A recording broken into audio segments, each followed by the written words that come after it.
Today's GFG POTD, we have a problem. Rotate by 90 degree. So basically, it is a easy level problem, and as the problem given here, given a square matrix mat of size n cross n, that means we have a squared matrix, and here our task is to rotate it by 90 degree in an anti-clockwise. Okay, and without using any extra space. So we have to do it with the same space. We don't have to create any extra space. So as we can see here, the input is like 1, 2, 3, 4, 5, 6, 7, 8 times. So after rotating it by 90 degree, what we actually getting? We're getting it 3, 6, 9, 2, 5, 8, 1, 4, 7. And basically it is the question which is like asked in multiple companies like Paytm, Microsoft, Samsung, and even Adobe also. Okay, and it is like completely based on like metrics and data structures. And talking about this related articles, so these are the related articles here, and we need to solve this problem with an expected time complexity of order of n square, and we need to solve this problem with an expected space of order of 1. That means we don't have to use any extra space. So let's try to solve this problem first. So we know very well, how we can traverse.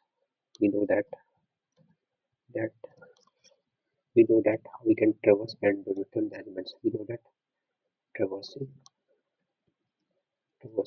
in matrix and representing the element, right? I know, I hope everyone knows this thing. That means how we can represent the elements of the matrix. Like first of all, we have to define the row size. That means let's say I'm defining the row is equal to matrix dot size, net dot size. Okay, which is basically used to define the size of the row. And let's say I'm also going to define the column is equal to mat of 0 dot size.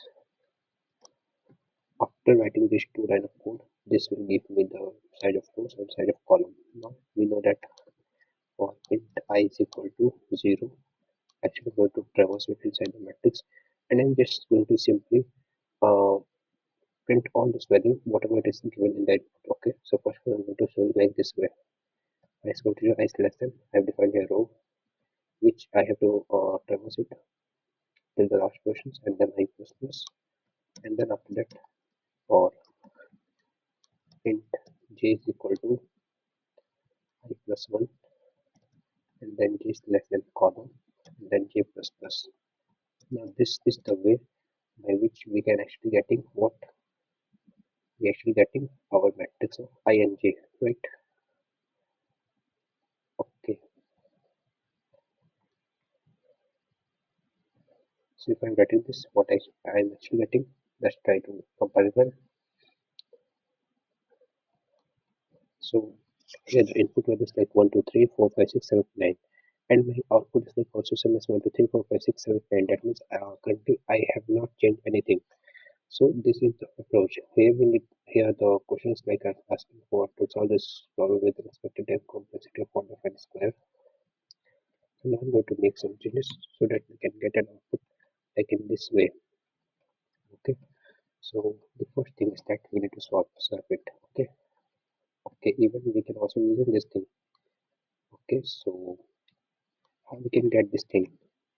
We actually getting our input is like 1, 2, 3, 4, 5, 6, 7, and we have to rotate it like in this way. So while swapping it, what we actually getting? Let's try to check. Swap of matrix of I and j by swapping it with matrix of j and I. Okay, now again let's try to check comparison. Now after doing these things, I hope my middle value will be like same. Okay, as our desired output like 258. Here 258 is also like similar, but here 147 is at the top and my 147 is at the bottom. Okay, now what we can do to get the output here? So we can simply do this thing. That means here we have to reverse. Here we have to perform reverse operations. Okay, reverse mat.begin and mat.end. By performing these operations, we can easily get our desired output. Okay, let's try to compile and run. So here, yeah, we are getting our output as it is, the expected output. Okay, so let's try to submit it.